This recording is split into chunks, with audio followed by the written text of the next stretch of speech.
আমাদের যে গল্পটি পড়বো সেটা কি আছে, ডাউন দ্য রেবিট হল। ডাউন দ্য রেবিট হল, এটা আমরা প্রথমে বলবো এটা একটা নন সেন্সিক্যাল ড্রামা। নন সেন্সিক্যাল ড্রামা অর্থাৎ এই ড্রামার কোনো মিনিং বা সেন্স নাই, তবুও আমি এই গল্পে আমরা আমরা খুঁজে পাবো। তাহলে এই গল্পের who is the author of the story, Lewis Carroll. এটা হচ্ছে সিউডোনেম।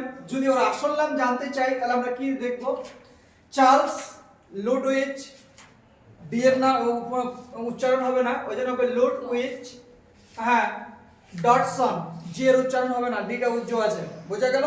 তাহলে চার্লস লুডউইচ ডটসন তার আসল নাম, ঠিক আছে? আর ছদ্মনাম কি, সিউডোনিম মানে কি ছদ্মনাম, লুইস ক্যারল, বুঝাতে পারলাম? এবার বলেছে হু is the author of the story, তাহলে এই গল্পের লেখক কে বল একটু, লুইস ক্যারল, তাই না? তাহলে where is the story taken from, এই গল্পটি কোথা থেকে নেওয়া হয়েছে? এই গল্পটি নেওয়া হয়েছে অ্যালিসেস অ্যাডভেঞ্চার ইন ওয়ান্ডারল্যান্ড। কোথা থেকে নেওয়া হয়েছে এই গল্পটি? Where is the story taken from. দেখা গেল এই কোশ্চেনটাই তোমাদের পরীক্ষায় চলে আসলো, হ্যাঁ, এই এসকিউ টাইপের, যে where is the story taken from, where is the story taken from, কোথা থেকে এই গল্পটি নেওয়া হয়েছে? তাহলে আমরা কি লিখবো, অ্যালিসেস অ্যাডভেঞ্চার ইন ওয়ান্ডারল্যান্ড, এখান থেকে আমাদের নেওয়া হয়েছে। ডেট অফ বার্থ, এই লেখকের ডেট অফ বার্থ কত বললাম, 1832 বা 1832 এই সালে তিনি জন্মগ্রহণ করেছিলেন। লুইস ক্যারল কি করেছিল, এই যে এই ভদ্রলোক ছোট ছোট বাচ্চাদের সম্পর্কে, বাচ্চাদের সামনে অনেক ধরনের গল্প শোনাতো। কিরকম গল্প, যে ওই দেখেছিস বাড়ির পাশে যে গাছটা দাঁড়িয়ে আছে ওখানে একটা ভূত থাকে, ঠিক আছে? তো ওই ভূতটা কি করলো, গাছটাকে যখন বললো ওই গাছটি হেঁটে যা, গাছটা হেঁটে চলে গেল, মানে এরকম টাইপের আজগুবি গল্প, ঠিক আছে? তো এই গল্পগুলো শুনতো কে, লিডল চিলড্রেন, মানে লিডল ফ্যামিলির পরিবারের কিছু বাচ্চা আছে, এই বাচ্চাগুলো শুনতো। তার মধ্যে একজন মেম্বার হচ্ছে কি, এলিসিস। এই এলিসিসের মতো বাচ্চারা এই গল্পগুলো শুনতো। তো এই যে তিনি, যে লুইস ক্যারল, যে ভদ্রলোকের কথা আমি বলছি, এই ভদ্রলোক কি একটু তোতলা ছিল, বুঝাতে পারলাম?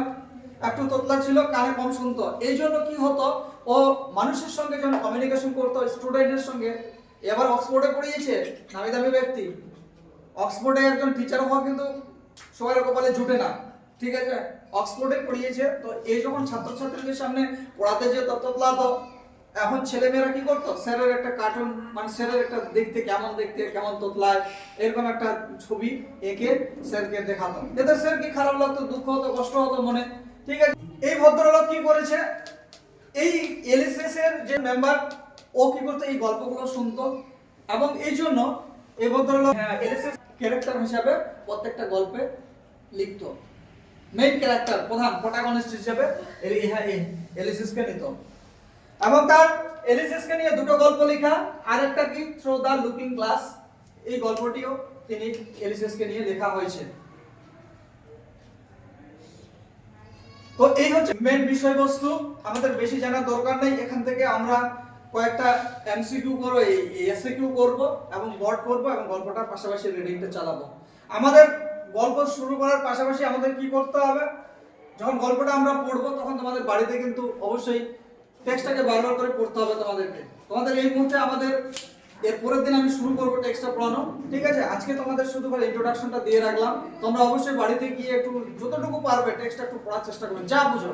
তাহলে আমি যখন বোঝাবো কিনা তোমাদের একটু ওই জিনিসগুলো মনে পড়ে যাবে, আরো দেখবে ক্লিয়ার হবে তোমাদের যদি একটু দেখো। তোমরা পুরোনো পড়া যেগুলো হয়ে গেছে, যেগুলো কোশ্চেন দিয়ে দিয়েছে, কোশ্চেনগুলো পড়বে, ওর বাইরে কোনো কোশ্চেন হবে না, বারবার করে বলছি আমি, একদম বাদ দিবে না। যেগুলো পড়তে বলছি একদম ওগুলোই পড়ে